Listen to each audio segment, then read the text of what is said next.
These forces give America options. They can project strength, deter aggression, and if called upon, fight and win. They are forward, mobile, and ready, standing watch and projecting power in support of our national security objectives. Today's demonstration is more than a show of strength. It is a reminder of purpose. The ships, the aircraft, and the Marines you see are part of a living legacy stretching back 250 years, a force that remains, as ever, the first to fight. Long before armor hits the beach, Marines and sailors are shaping the fight. Under the cover of darkness, reconnaissance Marines are inserted by a KC-130J Super Hercules, executing a high-altitude, low-opening insertion, also known as a halo jump. Marines land in contested areas, inaccessible by other platforms, because Marines go where others can't. The Super Hercules ramp drops. The reconnaissance Marines move out, disciplined, deliberate, light on their feet, heavy with purpose. They carry sensors, communications assets, and the mindset of trading comfort for mission success. Their task is to locate obstacles, chart enemy positions, refine landing lanes, and report exactly what the assault force will encounter when it lands. These Marines are the eyes and ears, observing the situation on the ground and relaying critical intelligence to the mission commander.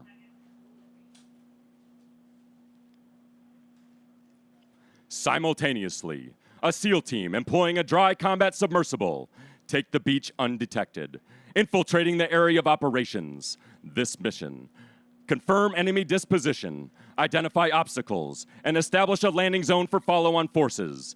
They use advanced sensors, acoustic, thermal, and visual, to gather critical intelligence.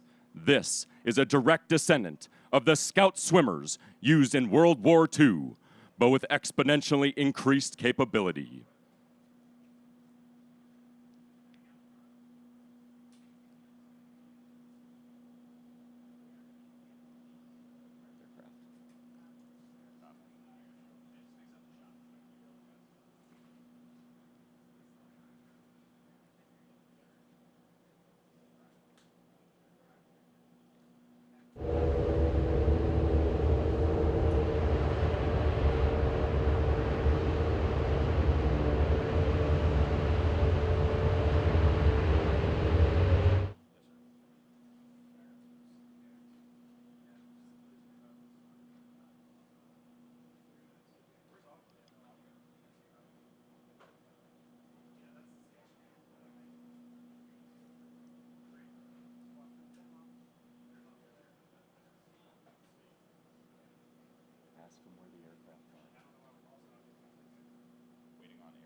Setting conditions for the Marines and sailors coming ashore.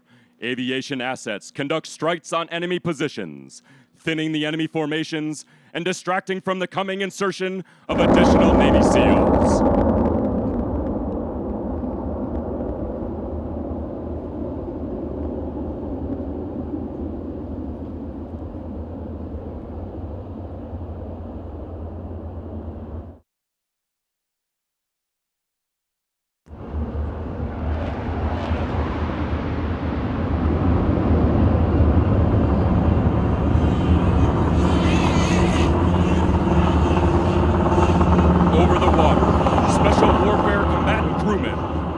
Shaping the littoral environment from combatant craft medium. A direct action SEAL team descends from the sky, inserting via helocast. This airborne low signature technique allows the SEALs to use a combination of boats to rapidly infiltrate the beach. Their mission is the key to neutralize enemy strongpoints, clear obstacles, and establish a secure beachhead. The SEALs are not seeking a protracted engagement. They are creating a window of opportunity for the main assault force.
Above it all, strike aircraft stand ready to deliver deep effects on a commander's order, ensuring every move is backed by overwhelming American air power. Together, the quiet work of recon, the shaping of naval special warfare, and the mass and maneuver of the Marine Corps create conditions for victory before the first wave even hits the sand. This is the culmination of shaping operations, stealth and precision, enabling the massed, disciplined momentum of the Marine Corps. Sensor data flows into analytic tools that highlight threats, predict enemy movements, and surface opportunities. The Marine Corps of 2025 makes decisions in minutes, sometimes seconds. Every Marine is a sensor. Every vehicle is a node in a network that shortens the kill chain. As naval infantry, Marines exist to seize enemy beaches from the sea. Known as forcible entry operation, the layering of reconnaissance, surface and air assets enables Marine to arrive violently on the enemy shore, establish a beachhead, and flow Marine and joint forces ashore. As the amphibious combat vehicles prepare to make landfall, the previously inserted SEALs have found their first target, an enemy machine gun bunker, established to interdict the landing of Marines, preventing the 11th Marine Expeditionary Unit from establishing a foothold on Red Beach. They will fail. Communicating with strike aircraft, providing overwatch high above, the Reconnaissance Marine, a qualified joint terminal attack controller, requests an airstrike to destroy the enemy threat. Order flight, advise when ready. Game plan, 9 line. Ready. Type 2, bomb on target. 1 by GBU 54 each aircraft. Cutlass, 2, 9er 8. 11.3. 123 feet. Enemy machine gun bunker. 8-digit grid. Mike Sierra 566 9er 83 9er 6. Negative mark. Southwest 200 meters. Egress L pole ram forward. 16 block 18. Final attack heading 290 through 320. Danger close. Initials Juliet Sierra. Go with readbacks. I read back from my system. 123 feet. 8-digit grid. Mike Sierra 566 9er 83 9er 6. Final attack heading 290 through 320. Danger close. Initials November Whiskey. Good readbacks. Immediate push. Pushing. Cutlass. Continue. In 310. Cleared hot. Battlefield effects for bombs.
On the horizon is the USS Boxer, flagship of this amphibious-ready group. A WASP-class amphibious assault ship, Boxer is sovereign U.S. territory, a floating airfield, hospital, and command center, She carries Marines, aircraft, and landing craft wherever America needs them. Today, she leads this formation, just as her namesake fought with distinction in the War of 1812. The original Boxer was known for the bravery of its crew and its effective use of naval tactics. The current USS Boxer carries a diverse air and surface warfare capability to support the Marine Expeditionary Unit's mission set. Beside her sails the USS Comstock, a dock landing ship named for the pioneering history of the American West. She delivers Marines, vehicles, and craft to the fight.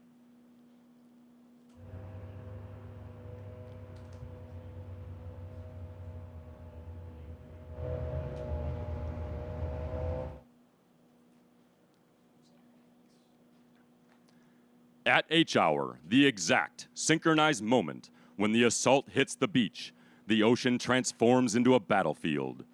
From beyond the horizon, amphibious combat vehicles smash through the surf, their armored hulls carrying Marines straight into the fight.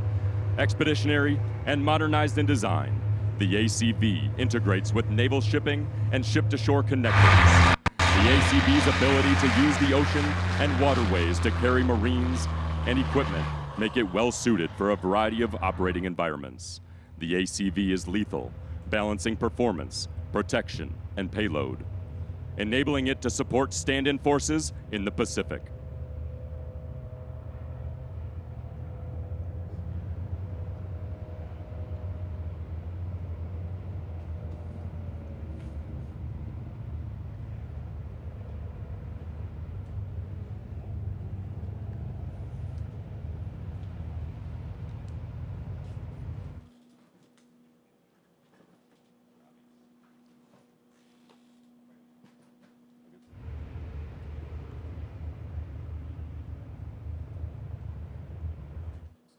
Overhead, helicopter pilots prowl the battle space, hunting targets and passing target data back to the Marines ashore. UH-1 Yankee Venoms slice low across the surf, their sensors fusing with unmanned systems to extend the battlefield picture.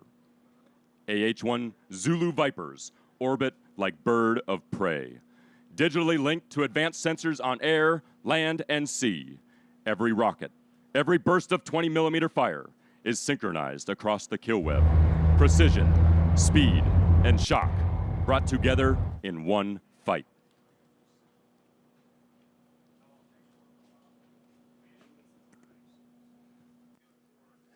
These aircraft are part of the Muse Aviation Combat Element, which comprises tilt-rotor aircraft, transport helicopters, attack helicopters, fixed-wing aircraft, air defense teams, and ground support assets. The Air Combat Element boasts about 600 personnel to man and maintain all things air. Aviation is essential for distributed forces to leverage massed effects without the vulnerabilities of concentrated forces. As part of force design and force modernization, marine aviation continues to enhance its capabilities for operating in austere and distributed littoral environments to support stand-in forces.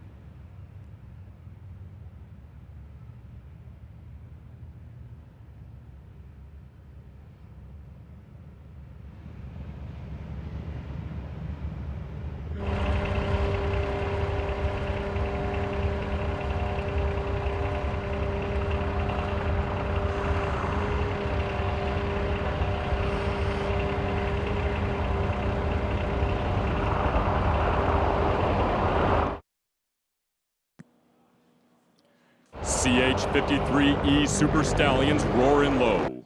Marines surge into the dust and chaos. They will fan out instantly, rifles up, establishing a security cordon, locking down approaches, feeding target data back into the fight, and setting the conditions for the assault to push inside.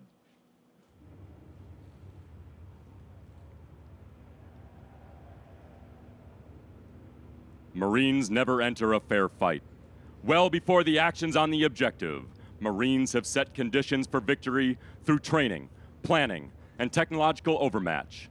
In support of the landing ACVs, a combined anti-armor team, or CAT, consisting of 20 Marines loaded onto various armored vehicles, trucks, and large all-terrain vehicles, move into the objective area to provide support by fire to the assault force.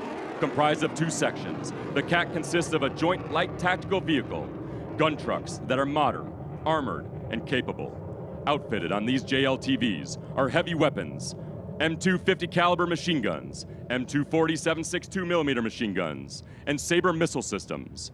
The Sabre missile system is a tube-launched, optically tracked, wire-guided missile that enables Marines to punch through enemy armor and reinforce positions. Alongside these JLTVs is the Marine Corps' latest kinetic anti-drone system, the LMATIS. The Light Marine Air Defense Integrated System is mounted to a highly mobile and versatile ultralight tactical vehicle. In this era of modern warfare, the LMATIS enables Marines to spoof, jam, and defeat drone threats from non-kinetic electronic attack capabilities. This isn't theory, it's proven. In July of 2019, aboard the USS Boxer, Marines employed the LMATIS to take down an Iranian drone, threatening the ship in the Strait of Hormuz. No missiles, no explosions. A non-kinetic strike, delivered at the speed of electrons, sent that unmanned aircraft crashing into the sea. Precision, control, real-world success. The kind of success that defines the Marine Corps in modern warfare.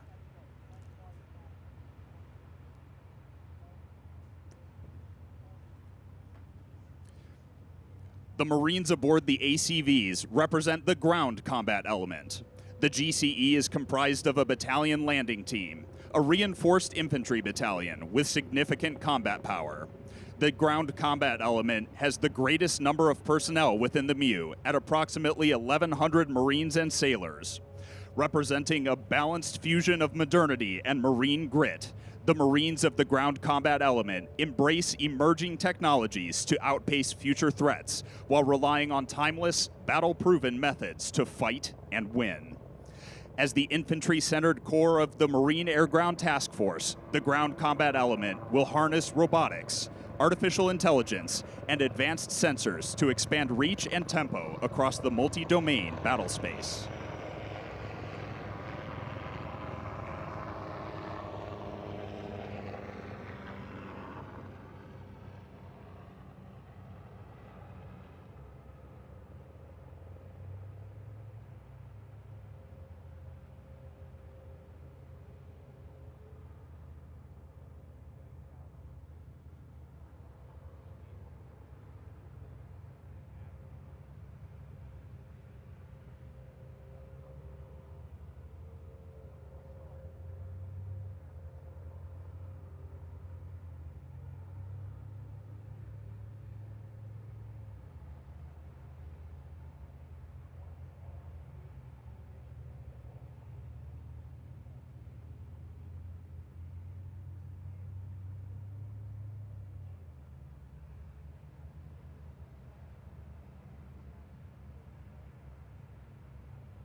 Four FA-18s thunder low over the formation, their vapor trails painting the sky. Above them, two F-35s burn steady and silent, watching every angle. This is more than a spectacle, it's a message. A show of force shapes behavior. It deters the hesitant and sends a clear message to any adversary.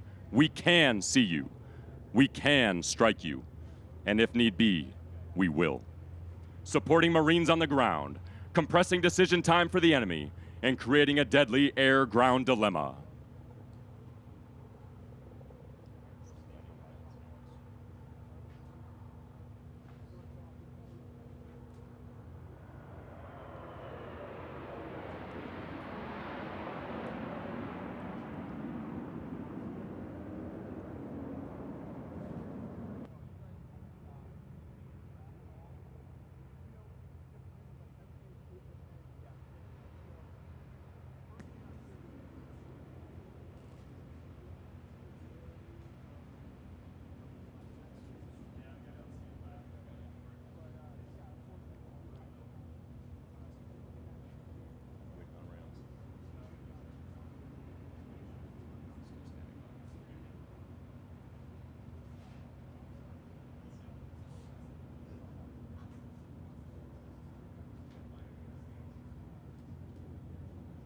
It's got to be coming.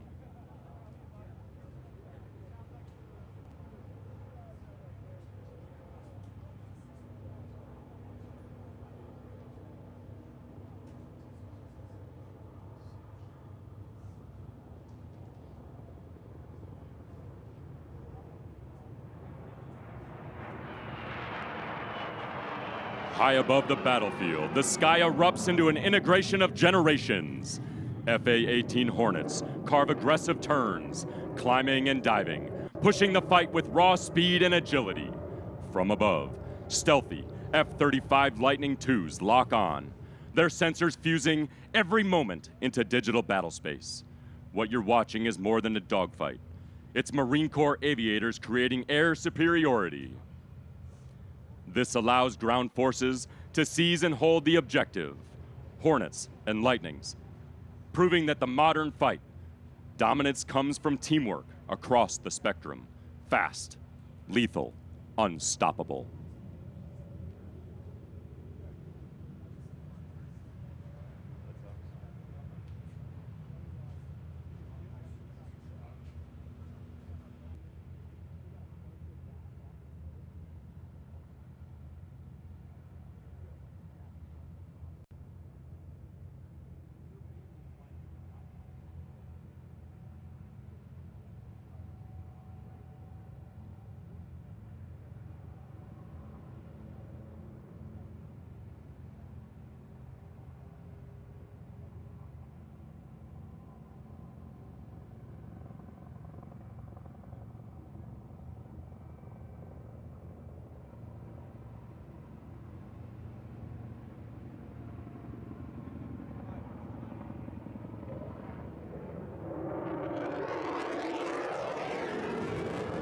Over Red Beach, the F-35 Bravo demonstrates what sets it apart from every other fifth-generation fighter, the ability to hover. The vertical lift fan engine engages, holding the aircraft steady in midair, a capability unique to the Marine Corps. Hoverflight allows the F-35B to operate in the most austere environments, far from established runways. Marines can build forward arming and refueling points, known as FARPs, in the dirt, on the road, or on an island airstrip, and keep these aircraft in the fight where they're needed most. And when the fight shifts to the sea, the F-35 Bravo brings that same flexibility to the Navy. This short takeoff and vertical landing variant can touch down on amphibious assault ships, giving the Navy and Marine Corps a fifth-generation strike fighter that can project power from any climb or place.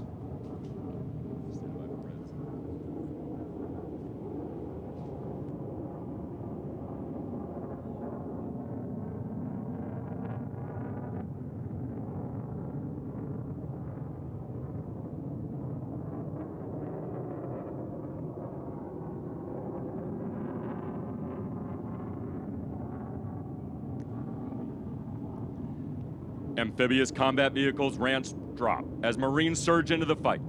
Overhead, UH-1 Yankee Venoms and AH-1 Zulu Vipers rake enemy positions with rockets and cannon fire, while FA-18 Hornets scream down and deliver precision strikes. Targets shift and move, but there is no confusion. Every round, every bomb, every burst of fire is deconflicted with the Marines pressing forward on the ground. That discipline, that synchronization comes from our Joint Terminal Attack Controllers. JTACs orchestrate the modern battlefield. With a radio and a tablet, they control ordnance from joint aircraft in close proximity to maneuvering forces, linking air, land, and sea fires into one decisive punch.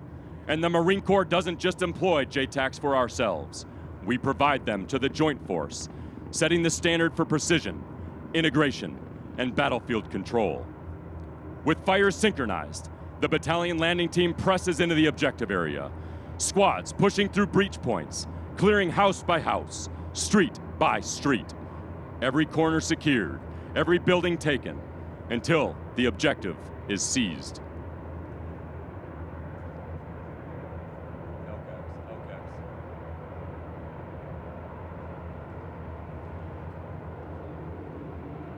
Over the horizon, the sea roars, riding cushions of air. Navy landing craft air cushions, LCACs, burst into view. These massive hovercrafts, capable of carrying 60 tons and reaching speeds of 50 knots, carry the fight to the shore, bringing Marines, vehicles, and heavy firepower directly across the surf. From ship to ship, LCACs give the Navy and Marine Corps team unmatched speed, reach, and surprise, delivering combat power where the enemy least expects it.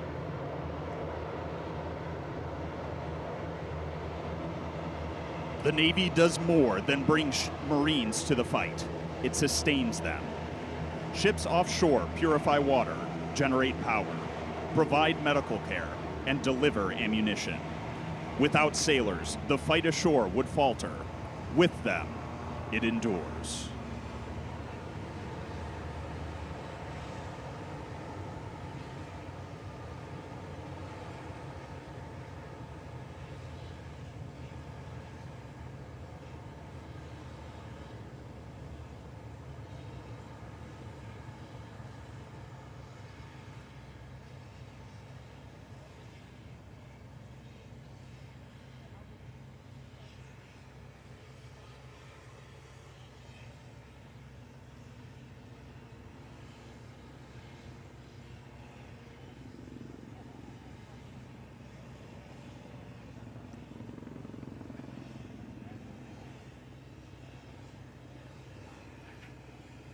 The logistics combat element surging supplies ashore is comprised of the Combat Logistics Battalion personnel and equipment designed to support and sustain the MEU for up to 15 days in an austere environment.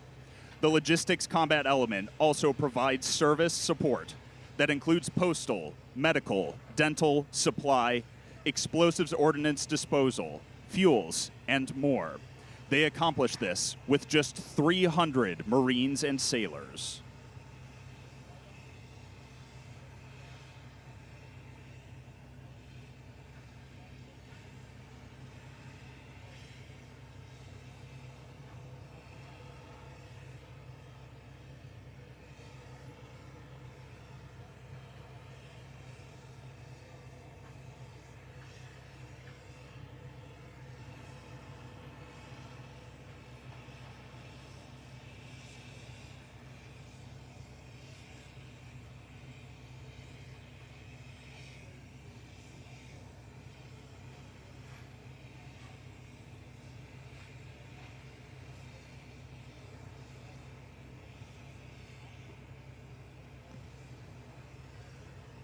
A 3-ship amphibious ready group consists of 1 big deck and 2 modern amphibious transport docks or dock landing ships that enable fleet and geographic combatant commanders options.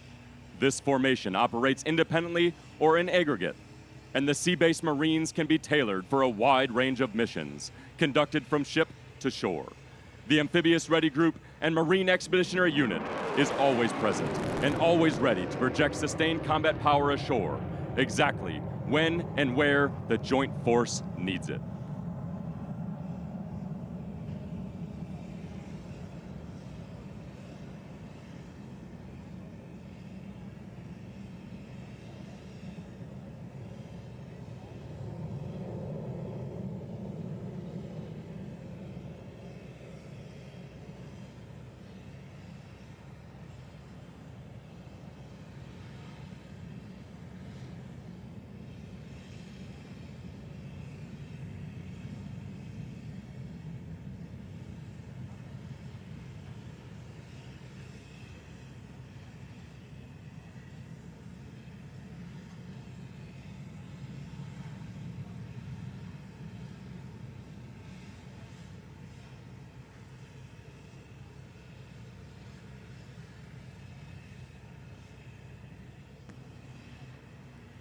Look to the sky. Layered Navy air power thunders overhead. At 1,000 feet, fighters roar low, ready to unleash fire at a moment's notice. At 4,000 and 5,000 feet, strike and electronic attack aircraft circle like hawks, stacked for speed and dominance. Every jet you see was launched from the deck of the USS Theodore Roosevelt, a carrier strike group that carries the fight anywhere in the globe. From sea to sky to shore, this is the full might of Carrier Aviation. Loud, fast, unstoppable.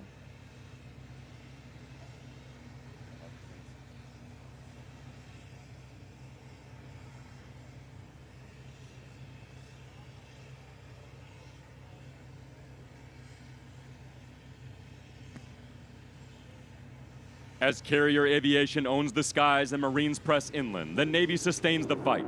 LCACs offload additional vehicles and supplies and reinforcements.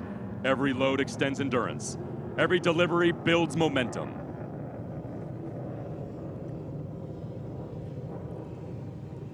The beachhead continues to grow. Marines establish a defensive perimeter, securing ground for follow-on forces.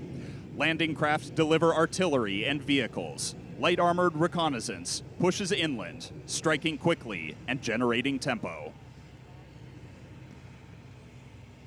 The Nemesis, light armored vehicles, M777s, and HIMARS rocket launchers deploy onto the sand, delivering armor and long-range precision dominance straight from the sea to the shore.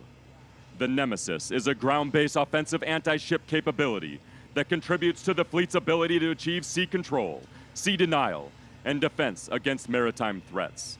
Nemesis allows Marines to support the surrounding naval forces by countering surface threats without reliance on traditional naval platforms. The remotely operated capability of the Nemesis enables a smaller, more expeditionary deployable capability. Partnered with remote firing positions, it increases survivability on the battlefield and enhances operations for forward deployed forces.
The ARG-Mu is the initial stabilizing force that creates the necessary conditions for the arrival of the joint force. Overhead, the B-1 Lancer leads a formation of long-range strike assets, armed with precision and conventional weapons to deliver devastating firepower. They conduct a global strike to project power rapidly and decisively anywhere in the world to achieve strategic objectives.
Now that the Marines have massed combat power ashore, we begin to set conditions for movement to other objectives further inland.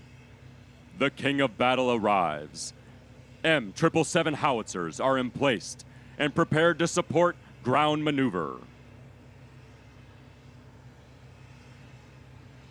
The M777 fires the 155mm M795 high explosive round with precision, sustained at 2 rounds a minute, surging to 4 when demanded, operated by a section chief and 9 cannoneers, directed by the Fire Direction Center, approved by the Fire Support Coordination Center.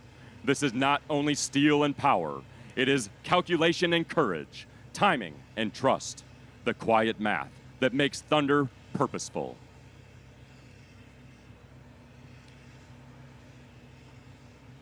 The call for fire flows from the forward observer, located with the assault force, to the Fire Direction Center, the mathematicians of mayhem. The Fire Direction Officer and Ops Chief run the numbers. Data is verified, and the Fire Command is sent to the gun line. The crew moves like a single organism. One shoulders the high explosive shell. Another sets the point detonating fuse. Finally, the charge is added. Breech closed, tube elevated. The battery is ready. Then, silence.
Thunder! The gun recoils, the earth shakes, and 155mm shell tears through the air. Speed, mass, steel rain, inbound.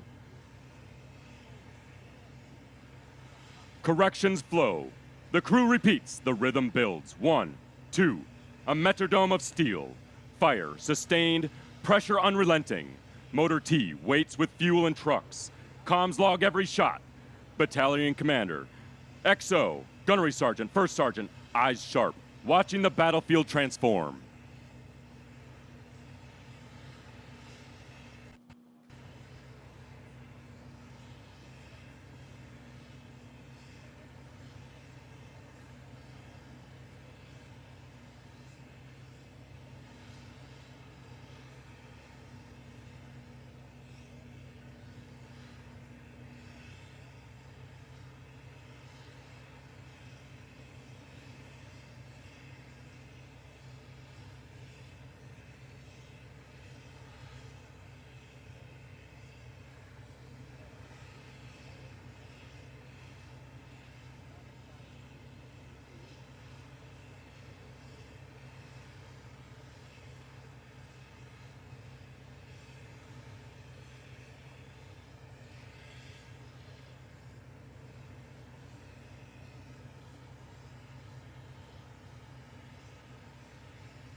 we witnessed the arrival of the Carrier Strike Group, a formidable force of naval power and precision. As it sails into position to support a dynamic amphibious assault, the Carrier Strike Group represents the pinnacle of maritime capability, seamlessly integrating air, surface, and subsurface assets to project power and ensure dominance across the battle space. At the heart of the strike group is the aircraft carrier, a floating fortress of innovation and strength, serving as the centerpiece of naval aviation. The Carrier Strike Group stands ready to support the amphibious assault, demonstrating the unmatched capability of the United States Navy and the United States Marine Corps team. Behind every movement you have seen is a resilient command and control network, hardened against cyber threats and protected by Marine cyber warfare operators. This seamless flow of data ensures Marines never fight blind. The Marine Corps of 2025 is connected, resilient, and decisive.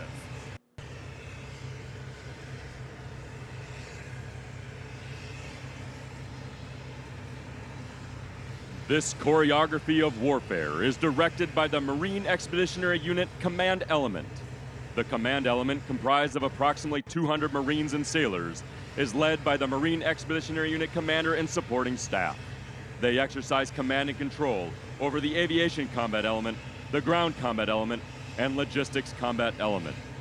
They have special detachments like Signals Intelligence, Counterintelligence, Civil Affairs, Communication Strategy and Operations, and Reconnaissance.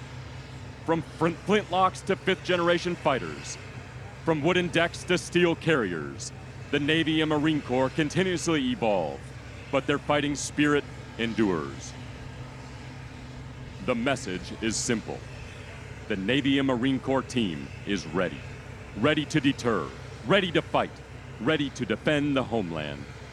The amphibious ready groups and Marine Expeditionary Units give our nation's leaders flexible, forward-deployed options that are sovereign, scalable, ready, and in position when it matters most. These formations respond in hours, not weeks, without relying on access, basing, or overflight permissions. Their presence alone can deny adversaries the decision space they crave, shape the battle space, and introduce doubt before the first shot is even fired. For 2.5 centuries, Marines have stormed beaches, fought in jungles, deserts, and cities, and carried our nation's colors with honor. At Belleau Wood, Marines earned the name Devil Dogs. On Iwo Jima, Marines raised the flag seen around the world. In Fallujah, Marines fought block by block to bring stability in chaos. What you see today is that same spirit, sharpened by modern technology, amplified by our brothers and sisters in the Navy, and carried forward by the Marines of 2025.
For 250 years, Marines have answered the nation's call.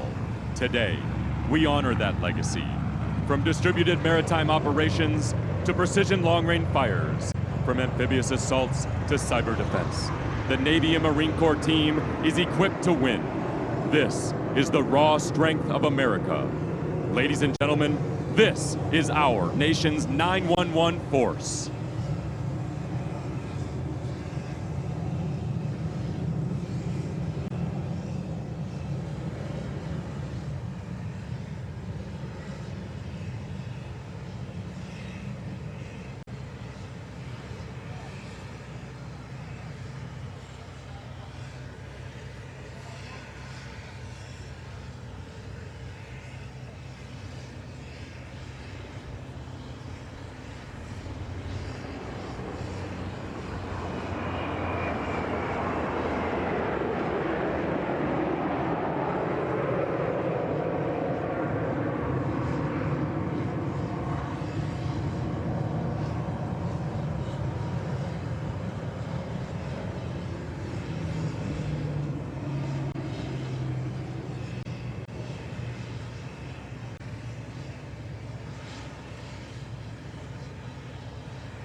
Always forward, always faithful, always ready.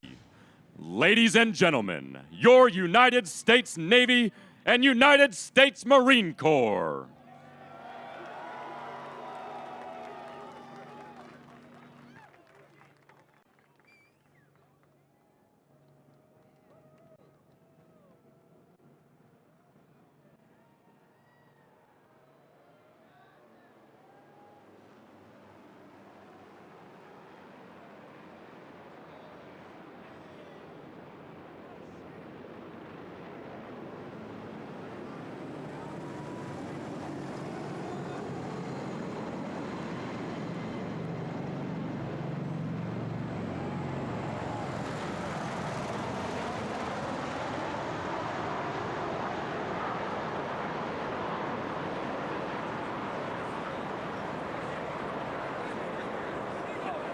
Ladies and gentlemen, please welcome retired U.S. Marine Corps officer and fitness advocate, Kagan Dunlap.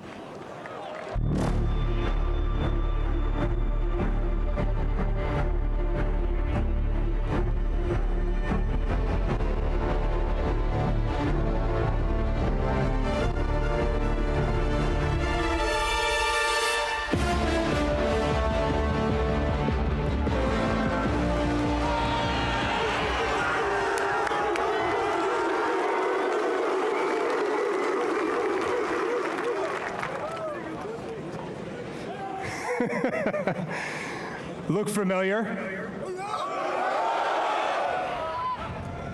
Scenes like these are happening all over the planet right now. You could be next. That is, unless you make the most important decision of your life. Prove to yourself that you have the strength and the courage to be free. Join the Marines.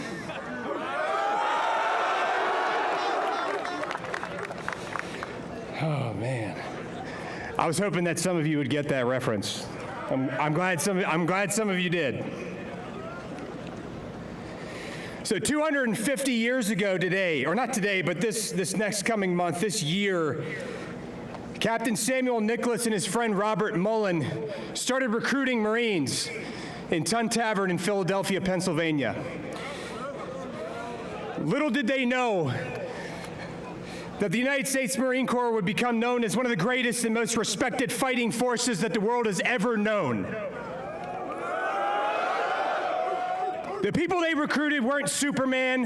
They didn't have superpowers. They weren't in a Marvel movie. They were farmers. They were blacksmiths. They were tailors and sailors. They were hunters and people that worked with their hands.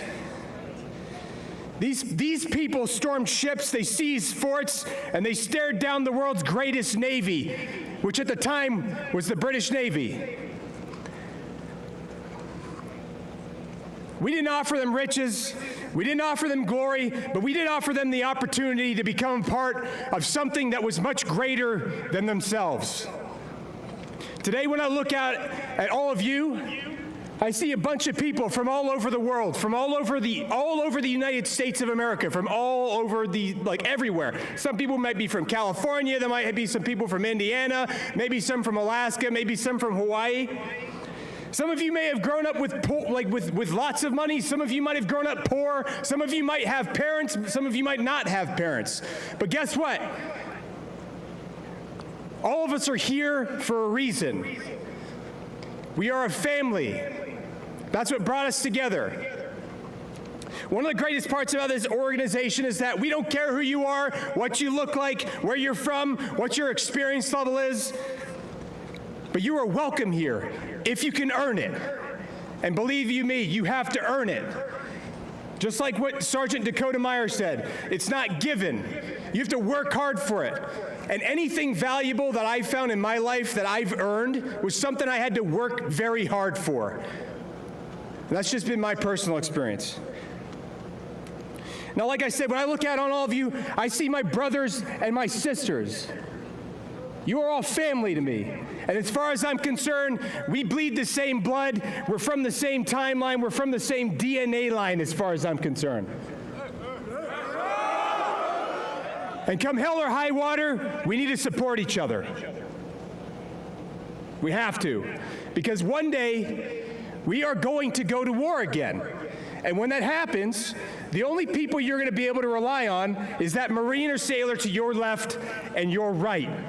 And that's it. None of the other stuff going on in the world is going to matter at that point. It's going to be you and your friends to your left and your right. And believe me, if we go to war, it's not just going to be the infantry that's out there. It's going to be everyone. We're all going. So, one of the things you can do, since it is inevitable that this happens, make yourself better than you were yesterday, even if it's just going to the gym. Make yourself tougher. Make yourself more resilient. Make yourself smarter. Study. Read. Look things up. Be situationally aware about things that are happening in the world around you. Because believe it or not, that will affect you directly. Things that happen on the other side of the planet can impact where you deploy.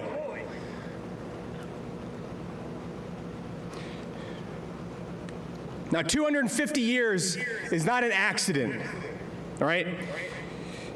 The reason we're here is not because America needs us, right? Because the Army can do everything that the Marine Corps can do, right? They have all the same capabilities. The Army even has ships. Did you know that? I didn't know that for the longest time. I didn't realize the Army had ships, but they do. But the reason we exist is not because America needs us, it's because they want us. I don't know if you guys noticed, but recently the other day, when Secretary Hegseth was speaking to all of the generals of the entire United States military, one of the things he was talking about was instituting a new fitness test for all of the other branches. I don't know if you guys remember that? Who do you think that he got that idea from? I'm just saying, we've been running 2 fitness tests for a long time, have we not? We run a combat fitness test and we run a physical fitness test every year, do we not? You hear a lot of people talking about standards. Well, we set that standard. At least in my mind, the way I perceive that is that we set a standard that other people saw, and they're like, you know what, I really like that. Maybe we should try that with other people too. Obviously, it's been impactful, it's been effective with the Marine Corps. I bet it could work with other branches too. Let's try it out. You know how the best way you can affect change is? The best way you can affect change or influence people is by setting the example. If you want to impress upon other people to be physically fit yourself. If you want to impress upon other people to go shooting and get out and learn stuff about the country they live in, do it yourself too. You got to lead by example. That's the best way that you can convince other people that that's the right way to do business. All right? And it's going to be hard sometimes. Because some of the most rewarding things I've found in my life are not easy. They're hard. It takes a lot of work. It takes discipline. I wake up every morning at 4:30, not because I want to, but because I have things to do. I don't like waking up at 4:30. Every single day my alarm goes off and I'm like, it's like Groundhog Day. But I do it anyway because I know it's the right thing for me to do because I have things I need to do. I need to get up. I need to shave my face. I need to cook breakfast. I have work to do. You know? And I'll tell you right now, I know a lot of you are a lot younger than me because I joined pretty late. I was 27 when I first joined the Marine Corps. All right? And I may not be as young as I was then. I still take good care of myself. I work out on a very regular basis. That's like a non-negotiable for me. I don't know about you guys. But I want to make sure that I said this to all of you out there because you're in a different place in your life, right? If nobody told you today, Marines, I believe in each and every one of you. I want you to know that. Every single one of you out there. I believe in your ability to carry out the mission. I believe in your ability to defend and support the Constitution of the United States. And I believe in your ability to protect and defend the American people.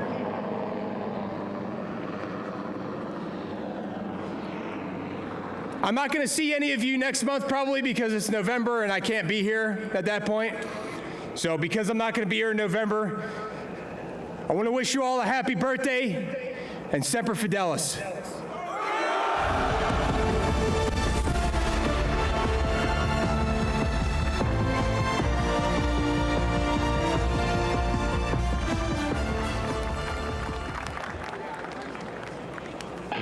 Ladies and gentlemen, please welcome former Force Recon Marine and best-selling author, Chad Robichaux.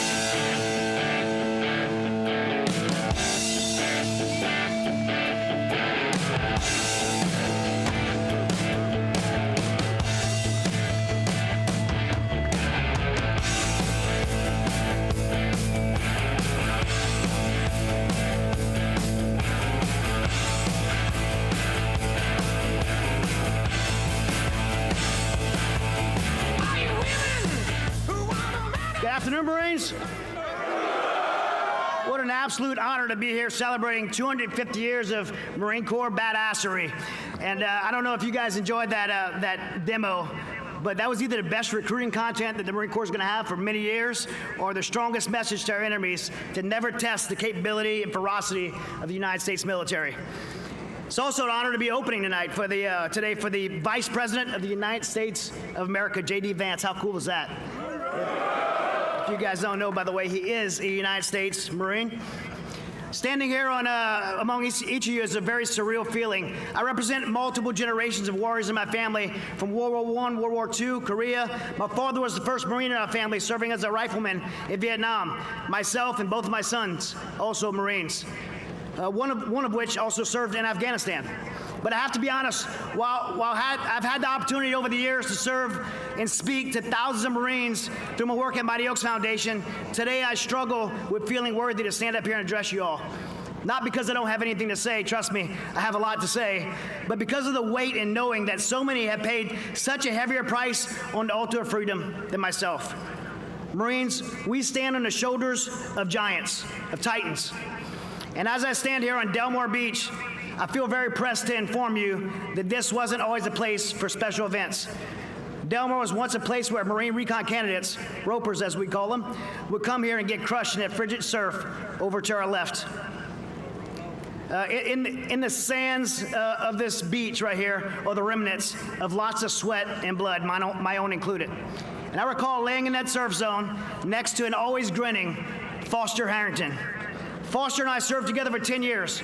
He was an incredible Force Reconnaissance Marine, leader, and friend who paid the ultimate price for freedom by giving his life in El Elmore Province, Iraq in 2004 when he exposed himself to enemy gunfire to direct a teammate to safety. I knew Foster well. He served in my wedding. He was there when my kids were born. And Foster deeply believed that being a Marine was to be someone special. He believed that being a Marine allowed you the opportunity to do something special, something more important to yourself, for your nation, and for those around the world who couldn't defend themselves.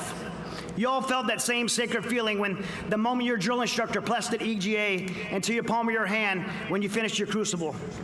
And I think back of Foster's life, his service, his sacrifice, and so many warriors like him who came before us, Marines in Belleau Woods and Iwo Jima, Incheon and Kaesong, Ramadi, Helmand Province, all those who rose to the occasion in every battle our nation has engaged in since 1775. Marines like Dakota Myers, who you heard earlier, and Kyle Carpenter. The list of our titans goes on. And as I think about them and the selfless acts of courage they displayed on the battlefield, I can't help but ask myself, where in this day and age can we find such incredible warriors? Where can we find those with the desire, the grit, and willingness to lay everything down for the sake of others? The answer is right here. It's you. Because I truly believe that inside the heart of every Marine and Fleet Marine Force sailor is the same warrior spirit that led Foster Harrington outside of cover and concealment to lead a fellow Marine to safety. Now, I don't know what that does for you, but I can tell you what it did for me. In 2003, I had the opportunity to serve on a contract with the JSOC Task Force, and over the following years, I did 8 consecutive deployments to Afghanistan. It was the honor of my life to get to represent the reconnaissance community and the Marine Corps at what I believe to be our premier special operations unit in the world. And over my time there were some great successes that I'm very proud of, but there was also some hard losses. I lost a number of friends, some Americans and some Afghan teammates. We have many wartime allies that we served alongside with, especially in Afghanistan, like my brother Aziz, who I did all my deployments with, who's right here in this crowd, and I'm thankful for him, and our wartime allies that served alongside of us.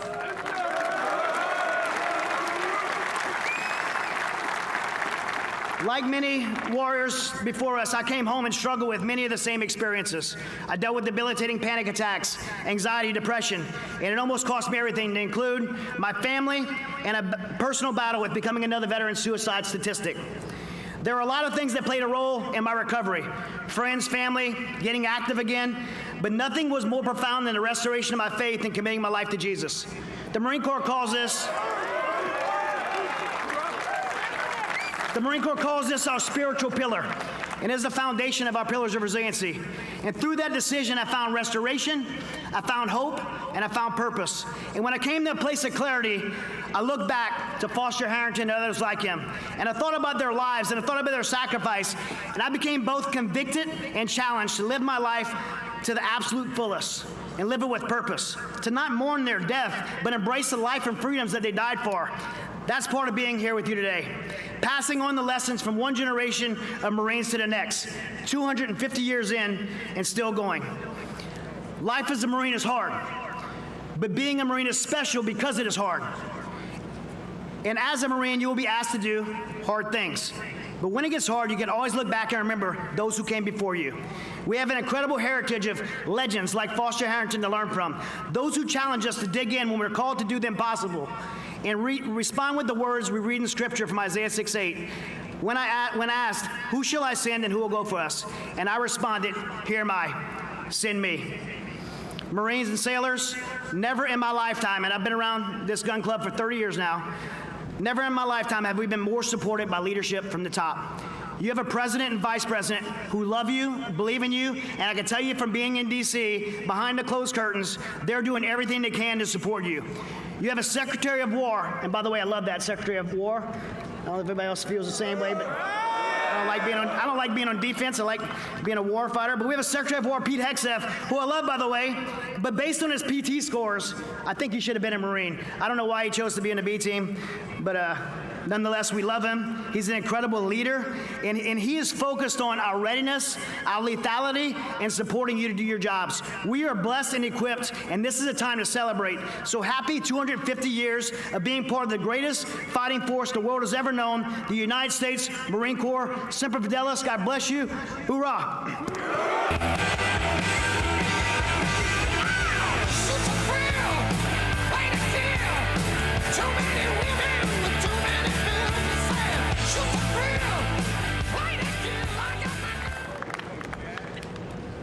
You can only pick one branch. Which one are you taking? Marine Corps. Marines, Marines, Marines, Marine, Marines, Marines, Marines, Marines, Marine, Marines, Marines, Marines, Marines, Marines, Marine Corps, Marines, Marine, Marines, and of course, Semper Fidelis. Yes, Semper Fi. Ladies and gentlemen, please welcome retired U.S. Navy SEAL commander and best-selling author, Jocko Willink.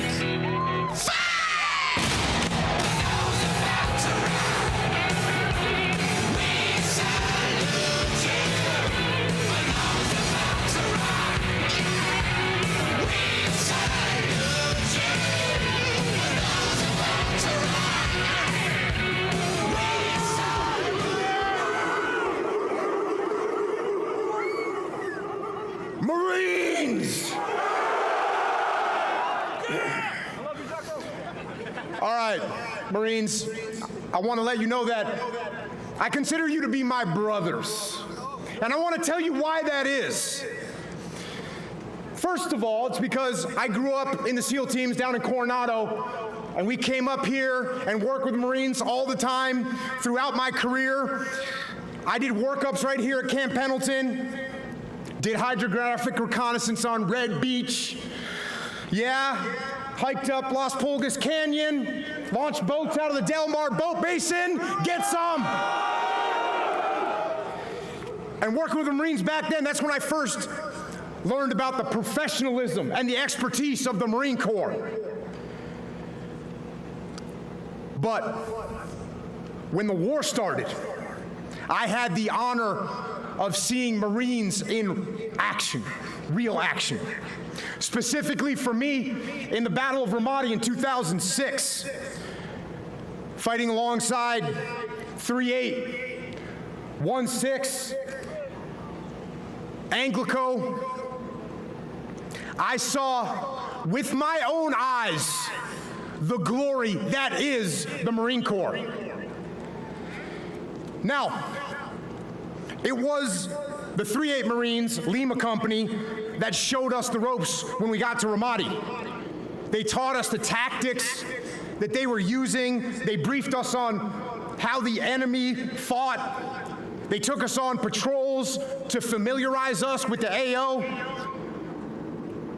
We also learned from Kilo Company, that was down at the Gov Center, where they were fighting daily gun battles with insurgents. And there is no doubt that the lessons that we learned from those Marines made us more lethal and kept us alive. But it's not only what they taught us.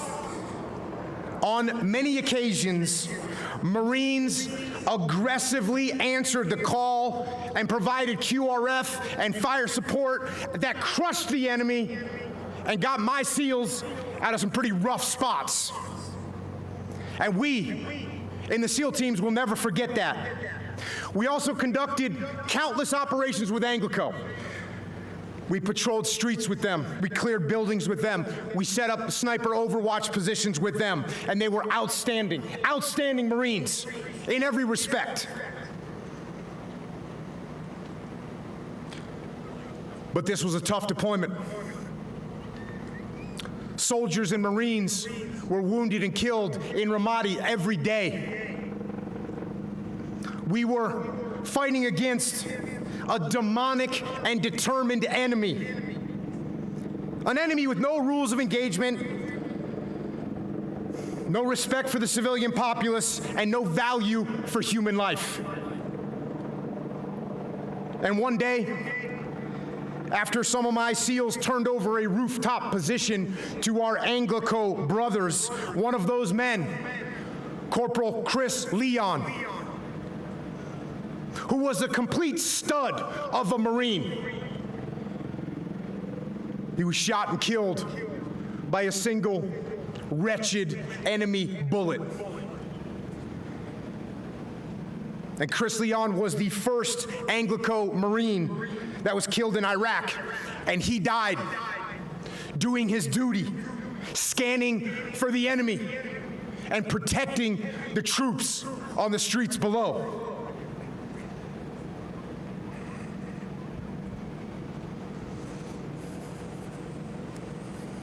And a short while later, on August 2nd, 2006, Mark Lee became the first SEAL killed in Iraq when he was hit by enemy machine gun fire while assaulting a building in South Ramadi. And later that evening, on August 2nd, we mustered at the airfield on Camp Ramadi to send Mark home on his final flight back to America. And when we got there, we discovered that he would not be alone on that journey. Because earlier that same morning, Corporal Joe Thompson, 4th Platoon, Lima Company, 3-8 Marines, one of the outstanding Marines who had taught us how to effectively fight this battle, he was killed by an IED while he was on patrol in North Ramadi.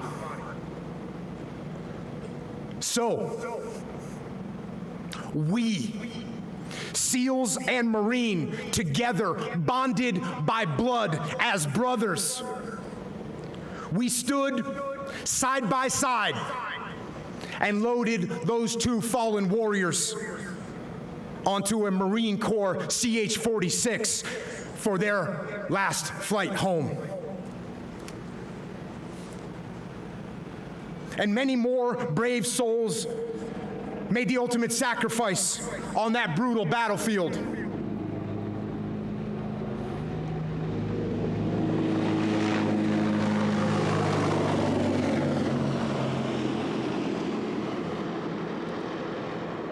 And we will never forget them. And that is one of the reasons why I consider Marines to be my brothers. But there is another reason. And the other reason is actual brotherhood. Because you see, Mark Lee, the first SEAL killed in Iraq, his brother, Chris Lee, he was a Marine. And Ryan Job, one of my other SEALs in Ramadi, who was shot in the face, was gravely wounded, and who later died of his wounds, his brother, Aaron Job, he was a Marine. And finally, Michael Mansour, another SEAL with us in Ramadi, who jumped on a grenade and sacrificed his life to save 3 of our other teammates, who was posthumously awarded the Medal of Honor. Well, Mikey Mansour's father, George, was a Marine who served in Vietnam.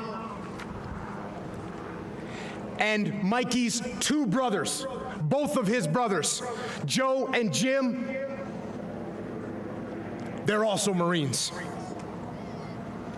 And that is why it is an honor to be here today. That is why it is an honor to call you all my brothers.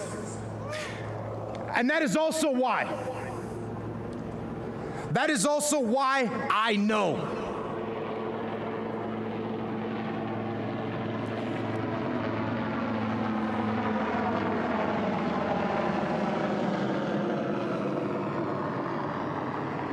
I know that despite all the people that fear the rise of evil in the world, despite all the people that are concerned about the future of freedom, and despite all the people that are concerned about the fate of our great nation, I can tell you this: I am not concerned at all.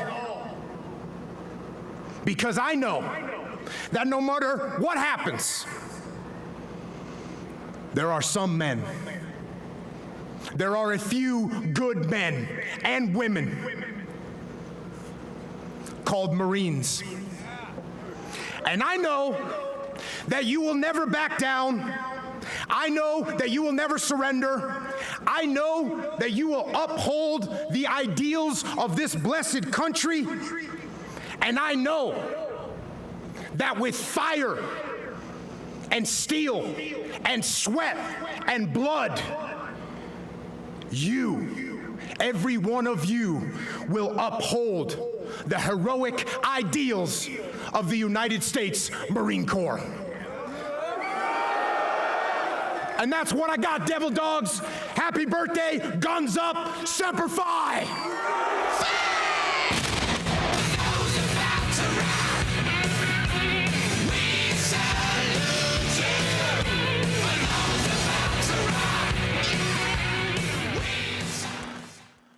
Ladies and gentlemen, please direct your attention to the video screens for the world premiere and exclusive release of the full 250th birthday message from the 39th Commandant and 20th Sergeant Major of the United States Marine Corps.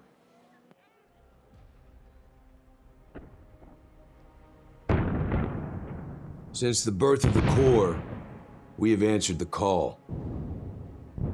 Through every battle, every climb, in every place.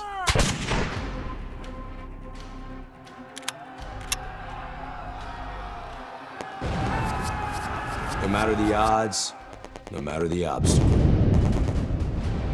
We adapt, we overcome, and close with and destroy the enemy.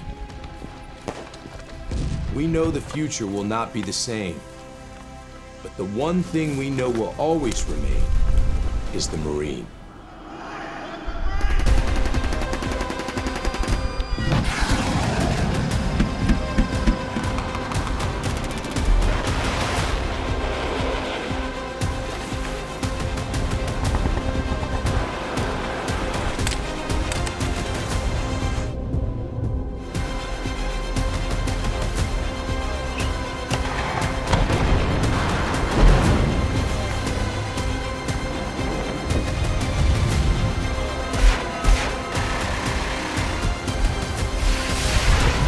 For 250 years, we have formed ranks and held the line. And we will for the next 250.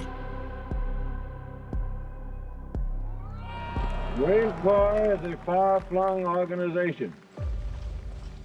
Detachments of Marines are serving in every Navy yard, naval station, and guarding every naval activity everywhere in the world.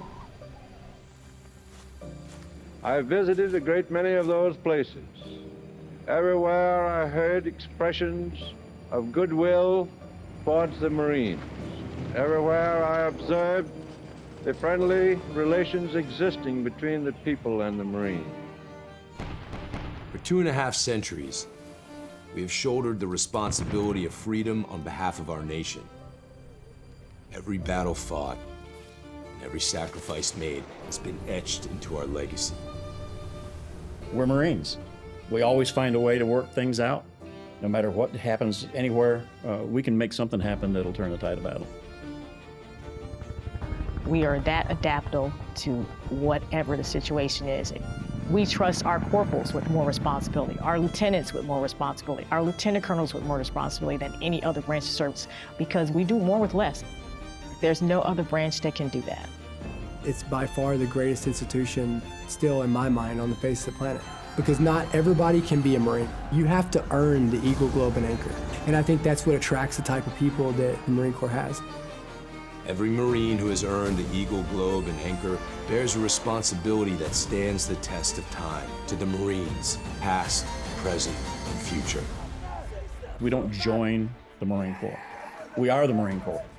Core of our being is that we're convinced we're the best fighting force in the world, and the truth is, we are. I believe the immediate bond between Marines is so strong just because of the way we're trained. We have a very specific niche culture of, greatness, our heritage, our warrior ethos. I think all those things, separate us, and we find them in each other. You may have a reason why you join, but there's a reason why you stay. You stay because of everything you're learning about how to be a warrior, how to maintain those warrior ethics, so that when that bomb goes off, you're ready to do your part. As Marines, our warrior mindset is something that can never be defeated. For 250 years, the Marine Corps has been successful because that's the only option. Success is all we know. The character of war has and will continue to change. We have adapted, evolved, and innovated, but our warrior spirit remains consistent. The nature of war is taking something that somebody else has that you want, and it's never changed, probably never will change. The character of war, however, has changed a lot. World War II, we used ships, planes, bombs. All the way to today, we use, as you can tell by the news, we use ships, planes, bombs. We just have a lot better technology. I don't know that one battlefield's ever been the same for any generation. The types of war, the ways of war, all that is constantly going to be changing. What's going to decide our next and our future wars is not going to be the technology, it's not going to be money, it's going to be the level of the belief of our people, of what they believe in, and the standards that they hold themselves to. We are more lethal, more capable, and more ready than ever, while grounded in the traditions that made us who we are. We will not win the next fight on platforms alone. It is the Marine who will break the will of the enemy. As Marines, I believe the most powerful aspect of our training and such an important part of who we are, holding on to that history that came before us. The Marine Corps is lethal because of our willingness and our eagerness to take the fight to the enemy in any climb or place and win those battles, sometimes at any cost.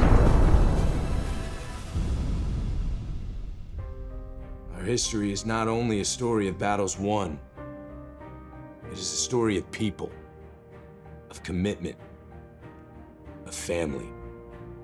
An unbreakable bond that transcends ranks and lasts a lifetime.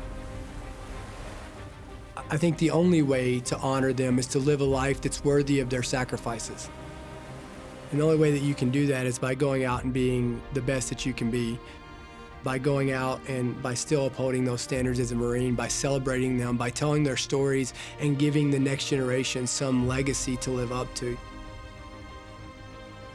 Cream rises to the top. And that's what we have in the Marine Corps today. The Marine Corps is the operational Marine Corps, but there's another aspect of the Marine Corps. It's the former Marines or former active duty who are out there in all walks of life. It's amazing when you think of it. Being in service was a privilege. It was the best time of our lives, but it was a sacrifice. And your family is part of that sacrifice. And Marine wives or Marine spouses, they deserve a lot of credit as well. The kids being uprooted, moving, it's a sacrifice to serve our country. Without the support of their loved ones and their immediate family, it's hard for them to complete their job. So again, it's so important for military families and Marine Corps families to understand that their role and the role that they play in supporting their loved one while serving is just as important. For 250 years, we have proven there is no better friend and no worse enemy than a U.S. Marine. For those people who wish evil upon the greater good, David Bellavia said it best, somebody else will raise your children. To the enemies of our nation, don't get comfortable. whether you're in the air, at sea, or on the ground. We adapt. We always have, and we always will. If it comes down to one-on-one, mano-a-mano, and you turn us loose, I can promise you this, you're not going to survive.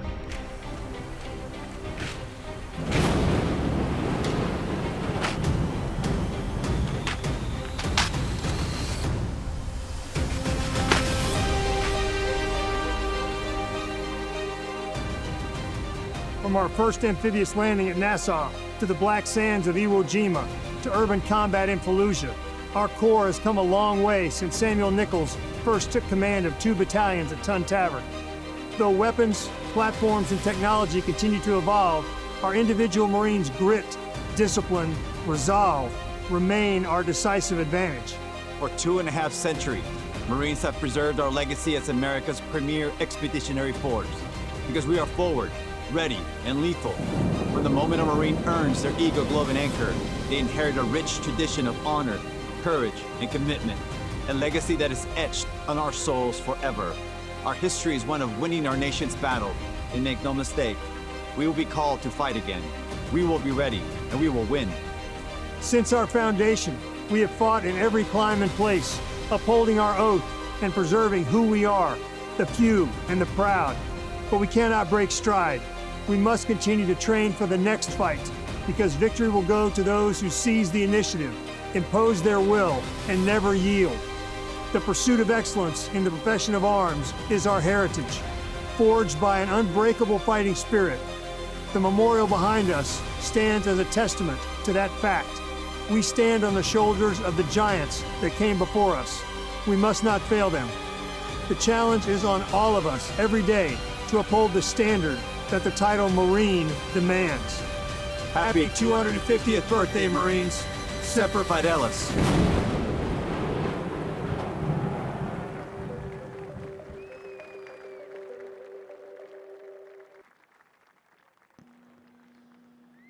Ladies and gentlemen, at this time, we would like to acknowledge the exceptional leadership, dedication, and unwavering support provided by Lieutenant General Christian F. Wortman, Commanding General, 1st Marine Expeditionary Force, Vice Admiral John F. Wade, Commander, U.S. 3rd Fleet, and Brigadier General Michael R. Nakanizi, Deputy Commanding General, 1st Marine Expeditionary Force. Today's demonstration of military might and the grit shown by the Marines and sailors participating is a direct result of your leadership, expertise, and steadfast devotion to mission success. The scope of your accomplishment here is unprecedented in this century. The American people can take comfort in our military's readiness to defend the homeland and our nation's interest abroad.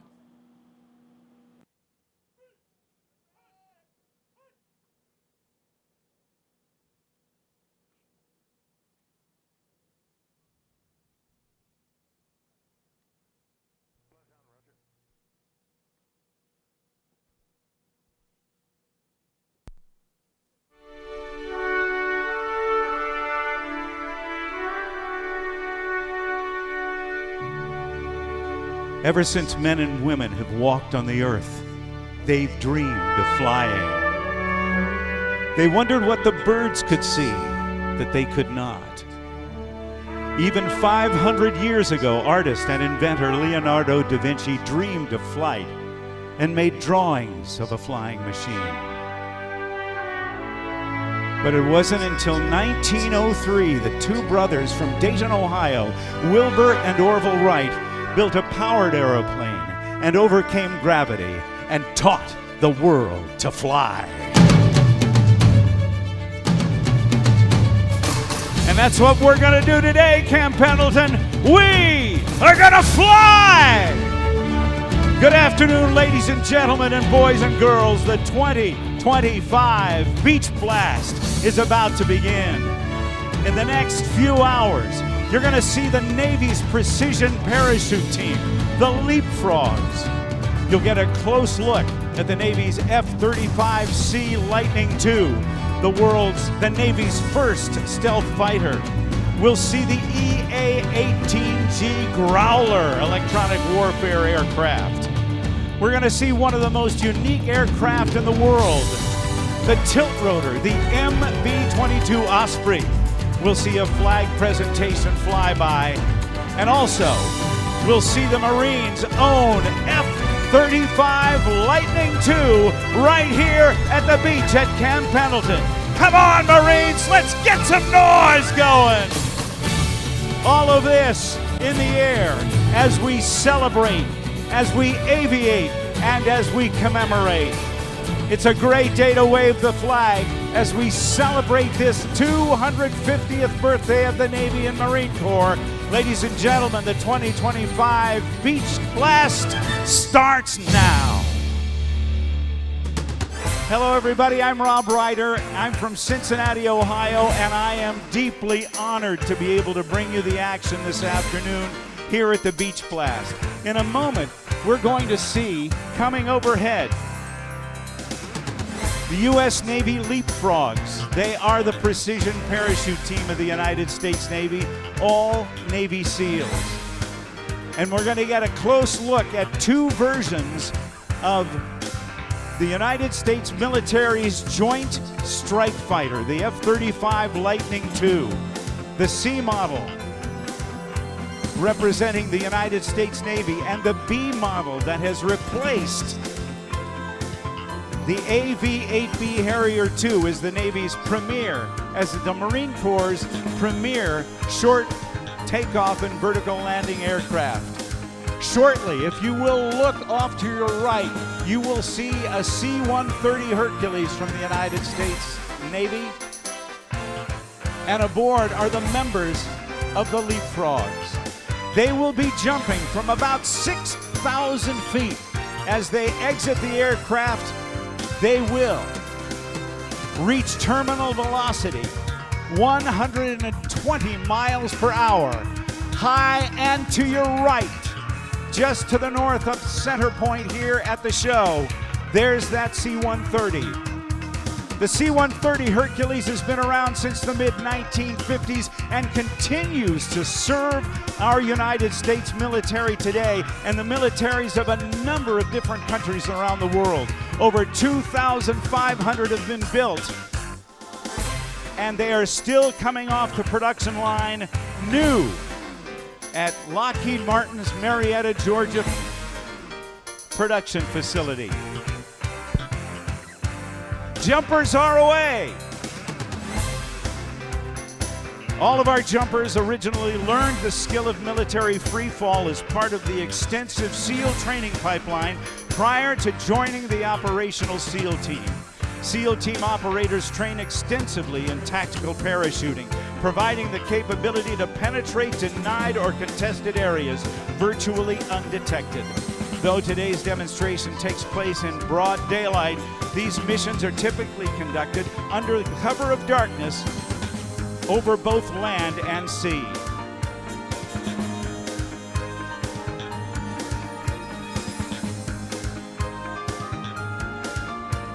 If you will look carefully, high and above,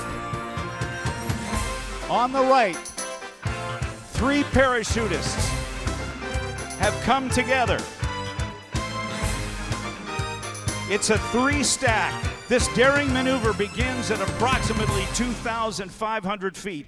They will fly their open parachutes into each other. They stacked their canopies vertically. The bottom SEAL then climbs up his teammate's legs, locking legs together and flipping his parachute upside down.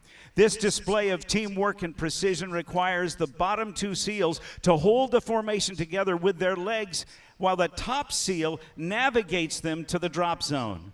When they reach about 800 feet, the pilot will release, allowing the 2 lower parachutists to separate and accelerate toward the ground at 50 miles per hour before releasing their legs at just 400 feet above the drop zone. You can see that one of the jumpers is upside down, almost directly overhead.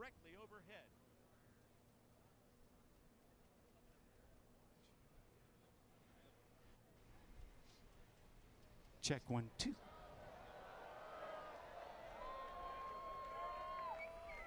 Now, ladies and gentlemen, high and above, The two jumpers are now in a down plane with the American flag.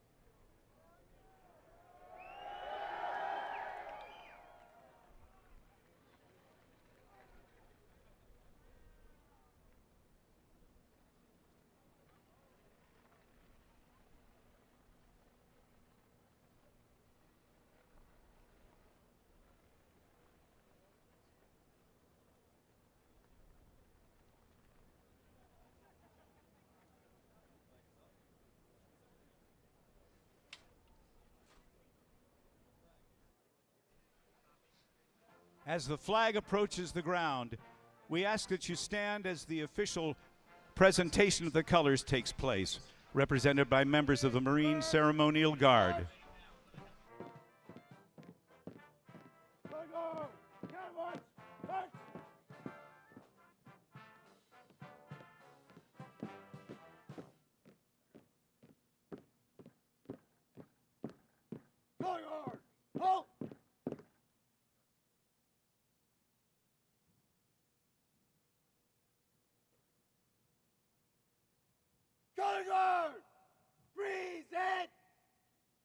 Ladies and gentlemen, please stand for the singing of our national anthem.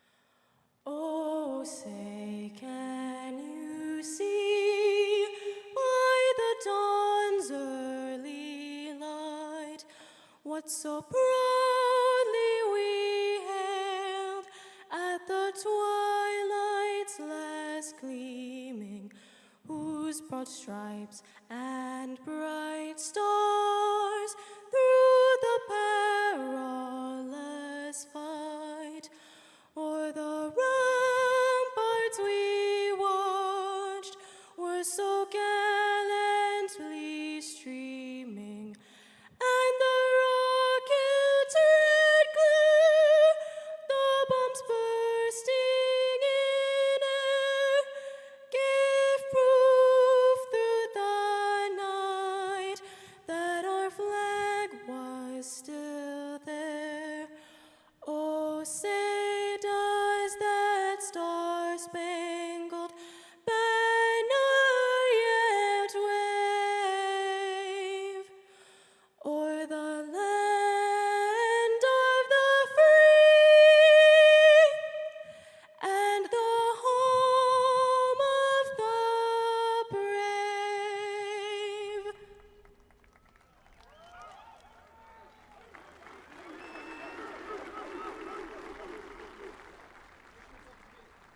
Guard, guard! Carry! Guard! Ready!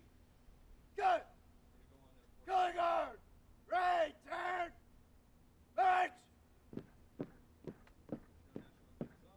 Forward! March!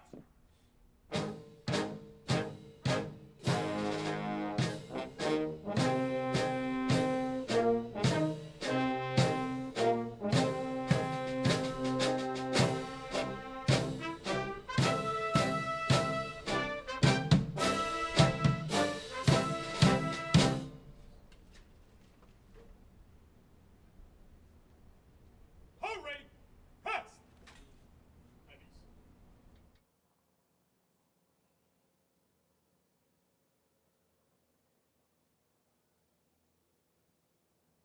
Ladies and gentlemen, please welcome the Chief of Naval Operations, Admiral Daryl Caudle. I've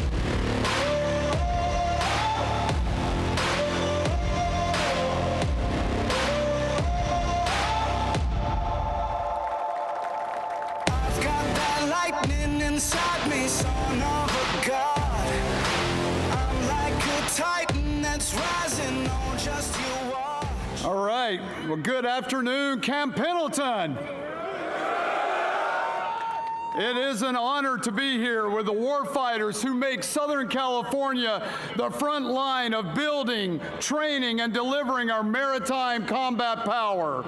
We just had a greatest opportunity ever, returning from a world life experience of exceptional amphibious demonstration off the coast. And let me tell you, your Navy Marine Corps team absolutely crushed it.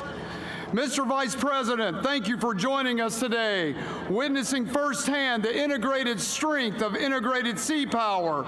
I'm sure this brought back some vivid memories of your time in uniform. It's great to welcome you back among your Marines. Secretary of War Hegseth, thank you for your steadfast support of our men and women in uniform and your focus on uncompromising standards. You continue to be a tireless champion of the warfighter and the ethos required to win in combat. Secretary Phelan, as always, sir, a pleasure to be your wingman. Thank you for your leadership and partnership. From robust ship-to-shore operations to close-in air support to seamless handoffs between blue and green forces, what we witnessed today was not just a demo, but a textbook execution of integrated all-domain warfare. That kind of performance doesn't just happen. It's forged through discipline, training, and a unified commitment to mission success. No other maritime force on Earth can generate and project combat power with this level of speed, scale, and synchronization. Let's give a round of applause to the men and women who made this happen.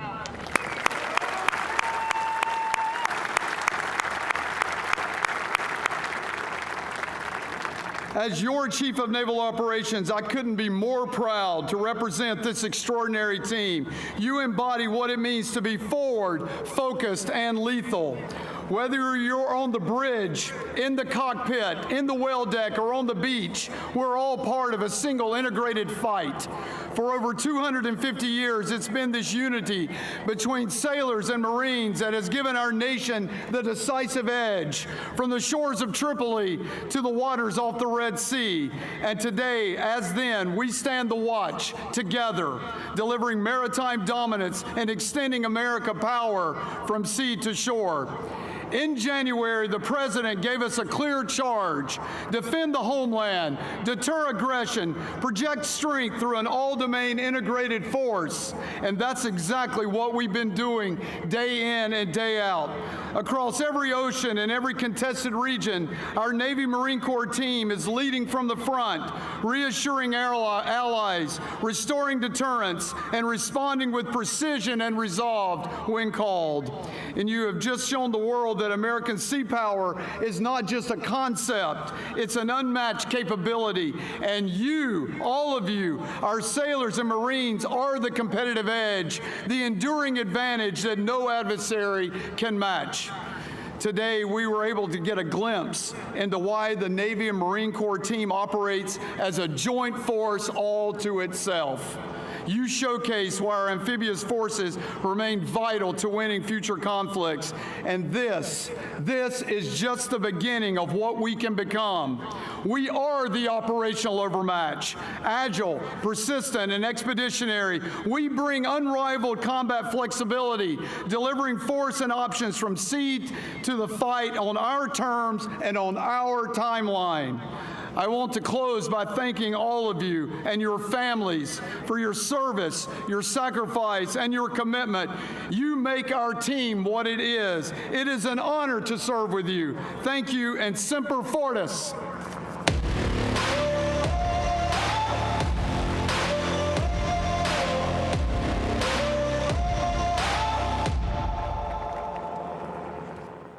Ladies and gentlemen, please welcome Commandant of the U.S. Marine Corps, General Eric Smith.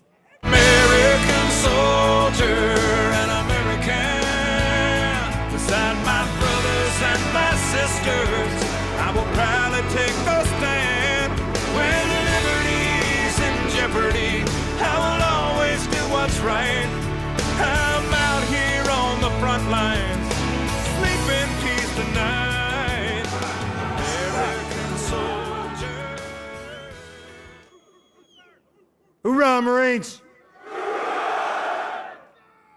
get some? Hoorah! That never gets old, does it? That never gets old. Good afternoon, Marines, sailors, family, friends, Vice President Vance, Secretary of War Hegseth, Secretary of the Navy Phelan, my shipmate, the CNO, elected officials, distinguished guests, far too many to name. What a day. What a perfect amphibious day. And what a sight to behold. What I'm talking about is you.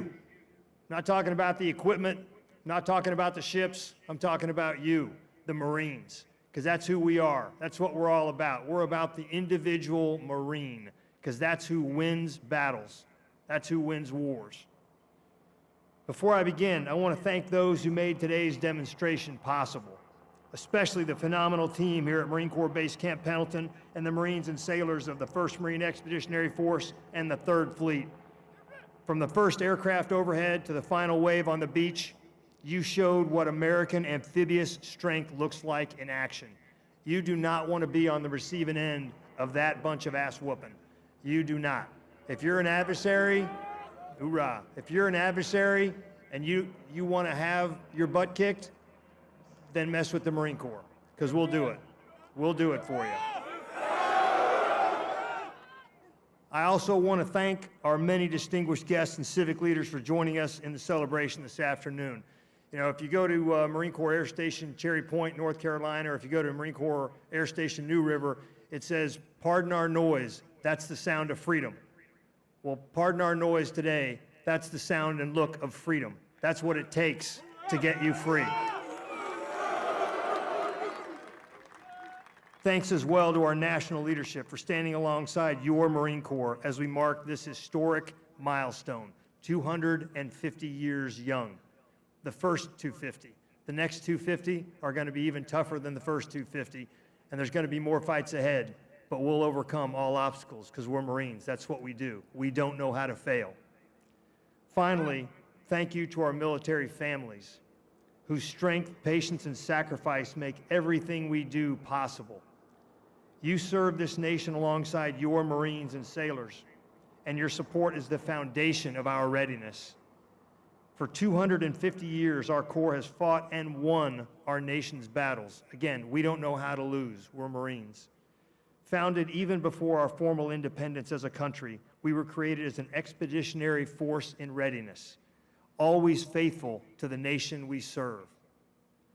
From muskets to missiles, wooden ships to amphibious combat vehicles, and signal flags to satellites, the tools of our trade have changed, but their purpose has not. We remain America's naval expeditionary force, ready to respond and ready to win.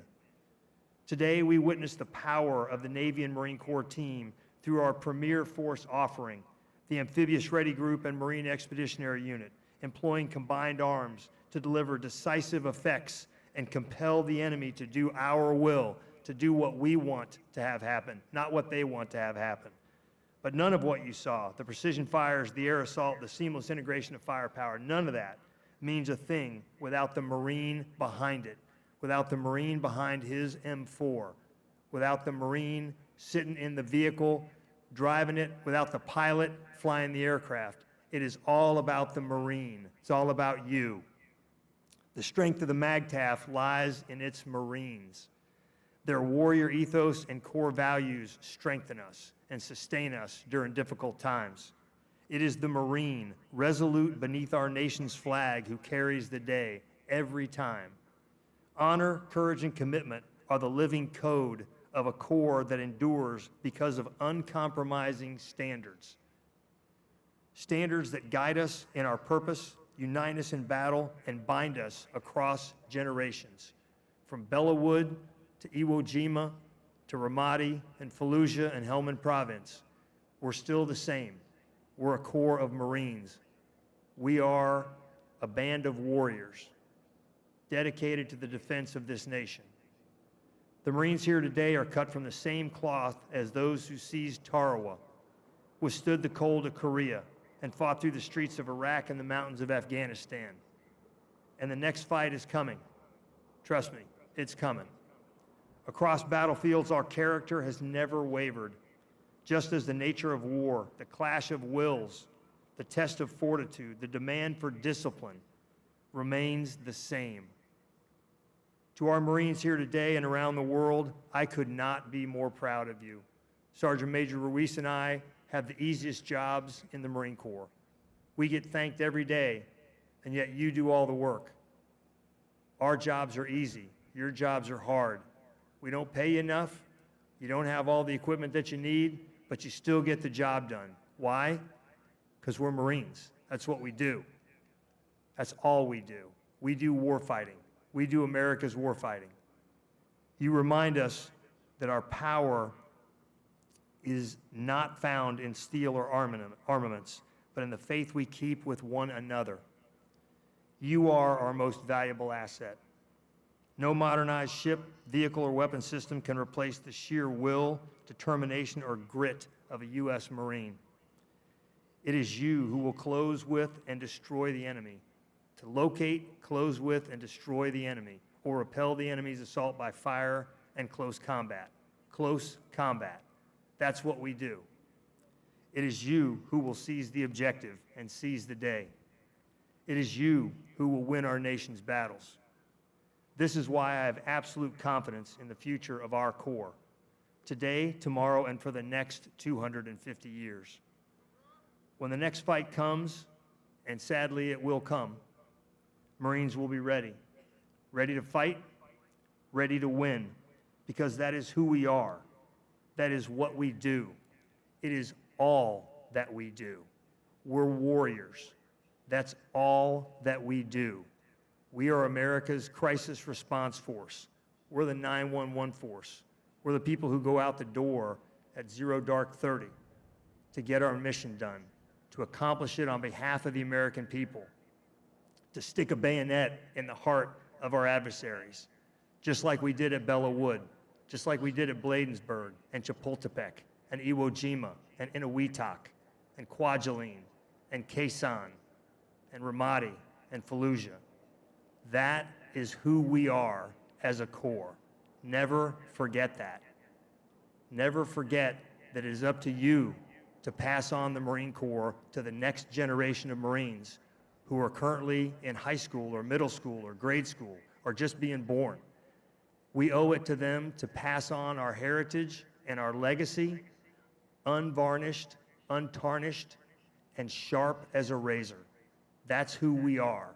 That's who we've always been. That's who we will always be. We are America's crisis response force. Don't ever forget that, Marines. Be proud of that Eagle Globe and Anchor that you wear tattooed onto your chest. You earned it. Only you can own it. Only a very few, are capable of earning the title Marine. I'm proud of each and every one of you. Thanks for being here today. Thanks for stepping up to serve when so many couldn't or wouldn't. Thanks for being Marines. Hoorah, Semper Fidelis. American soldier and American, beside my brothers and my sisters, I will proudly take the stand. When liberty's in jeopardy, I will always do what's right. Ladies and gentlemen, please welcome to the stage the United States Secretary of the Navy, John Phelan.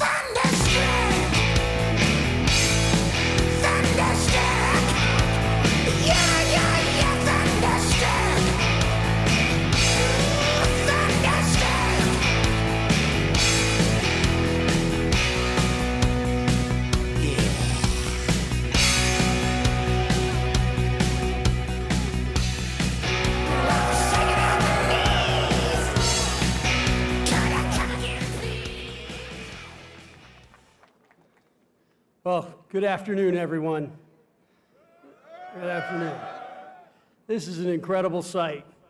I can't think of anything better than being here with thousands of Marines, sailors, and their families here on Red Beach, celebrating 250 years of the United States Marine Corps, the world's premier expeditionary force. Add to that what we just witnessed, an awesome display of maritime power. It really doesn't get any better. Thank you and well done to every single Marine, sailor, civilian, and partner who made this amphibious demonstration possible. Let's give them a hand.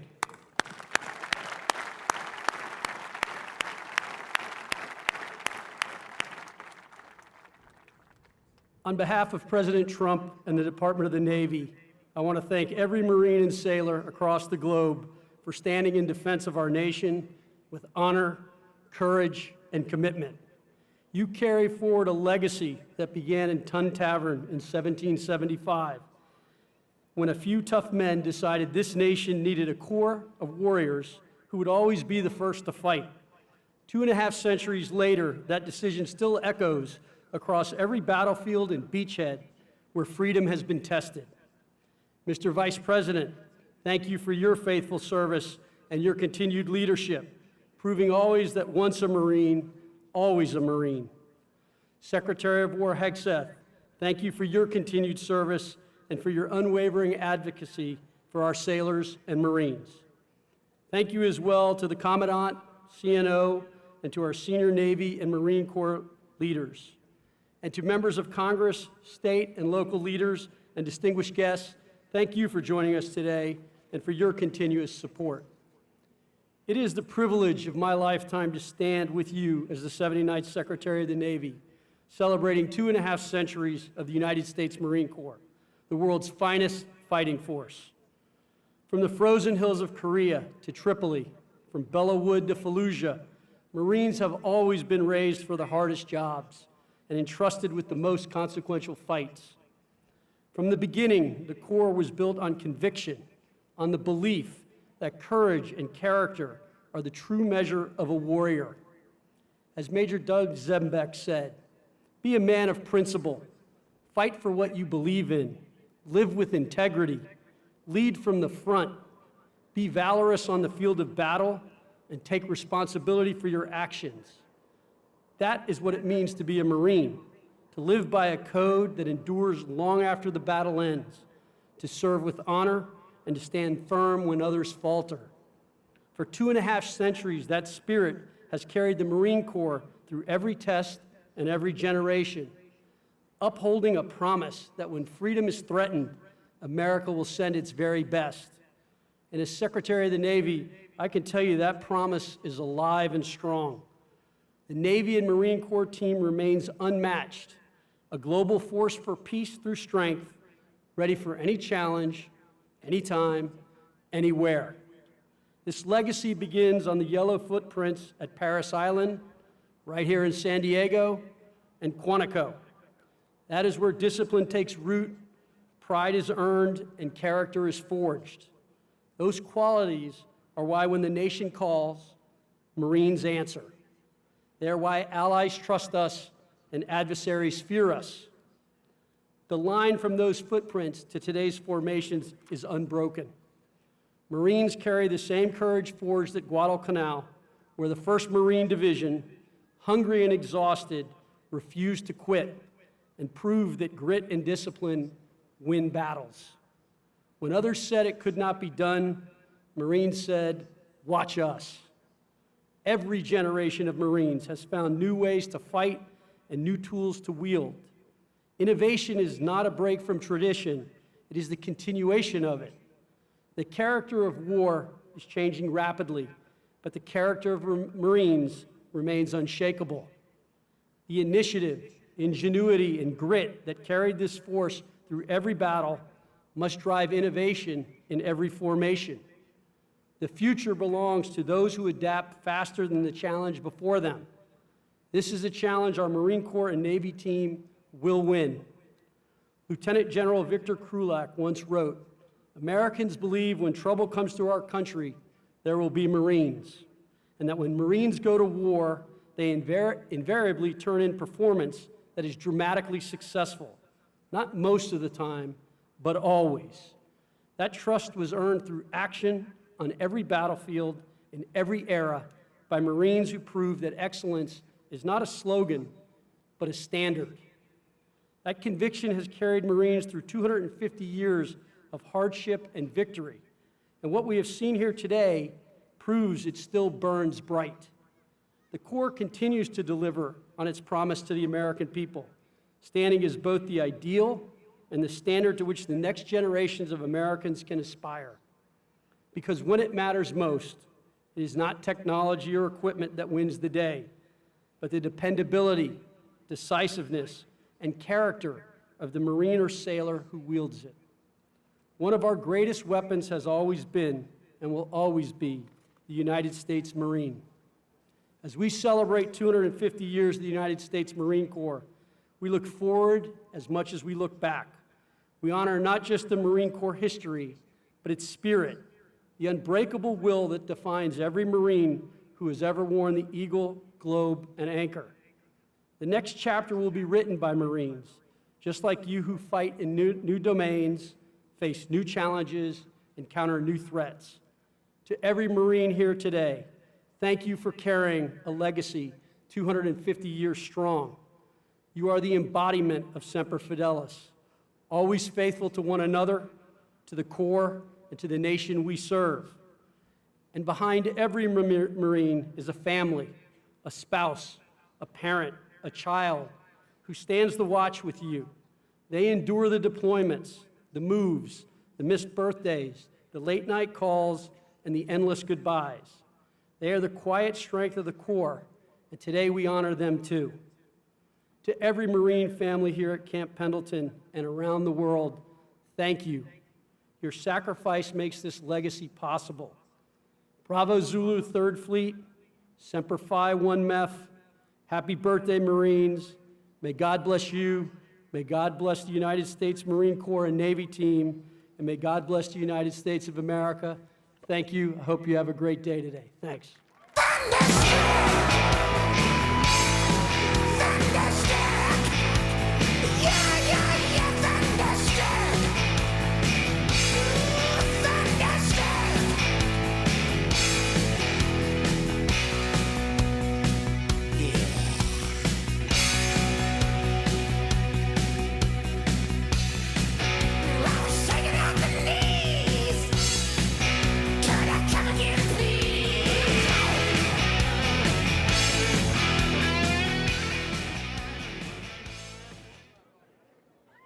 Ladies and gentlemen, please welcome to the stage the United States Secretary of War, Pete Hegseth.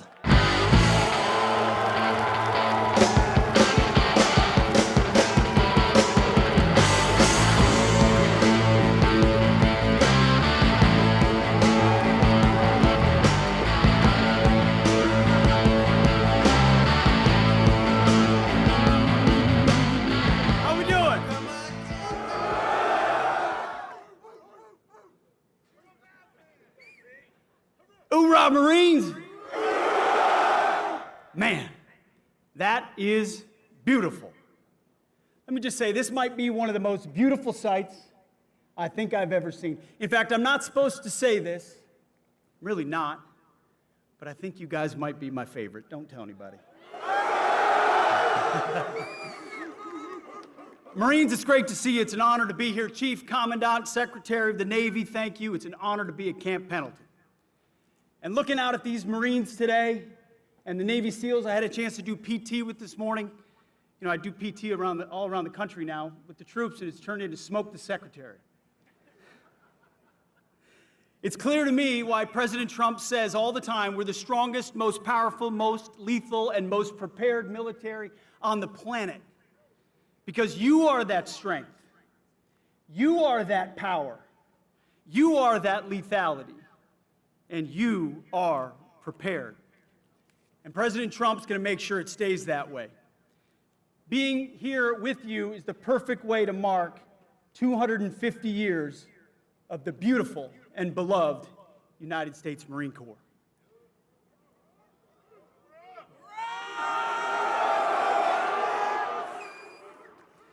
President Trump has made our mission clear. We needed clarity, and he provided it. America first. Peace through strength, and common sense at every turn. We are the War Department, and you are warriors. The Marine Corps embodies the warrior ethos. You see, when other parts of the department wavered in years past, not anymore, in years past, the Marine Corps stood strong.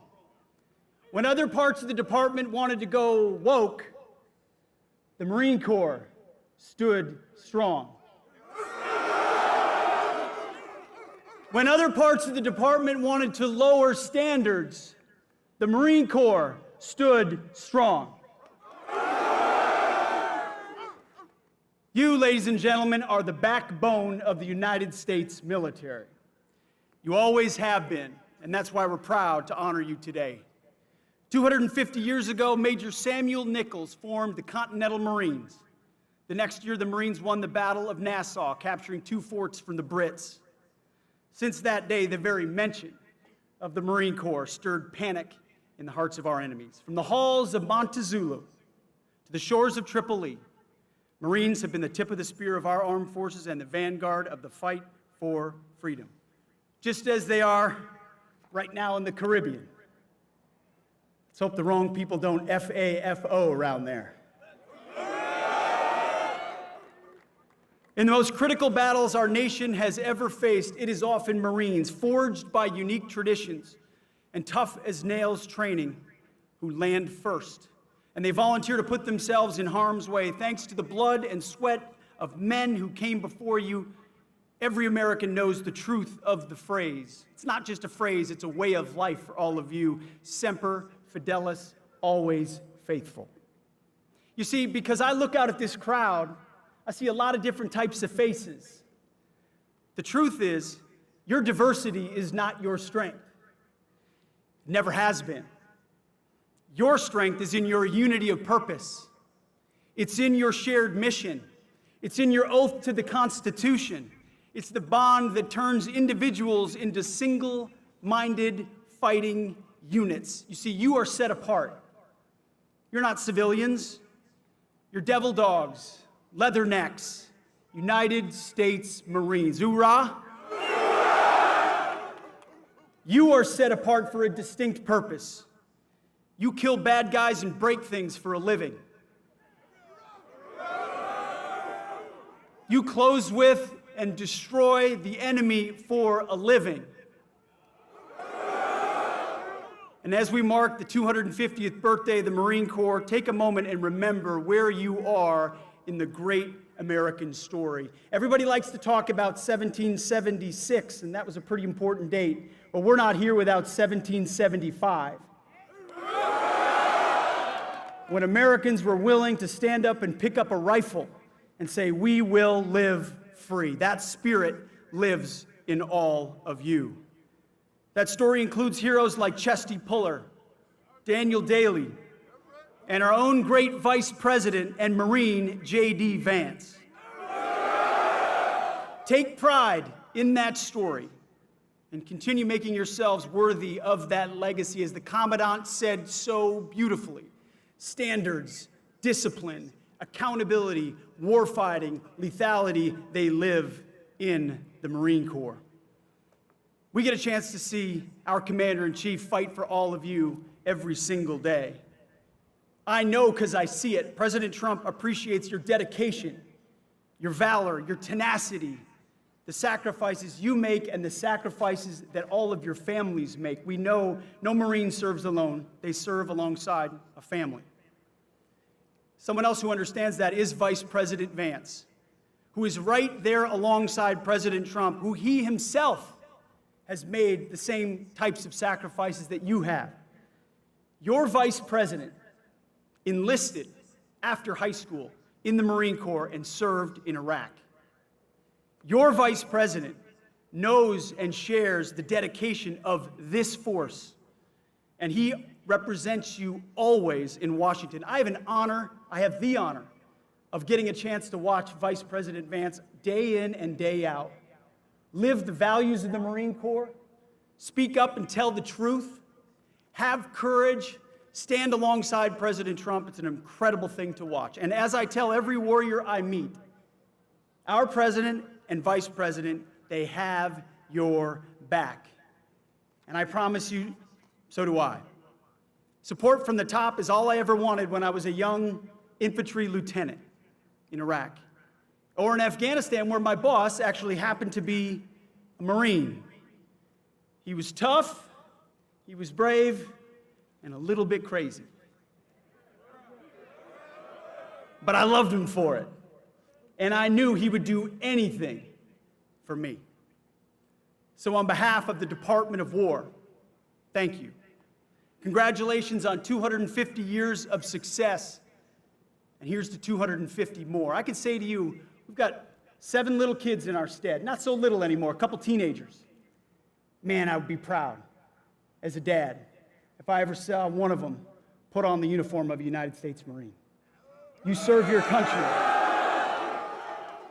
You make us proud. We have your back.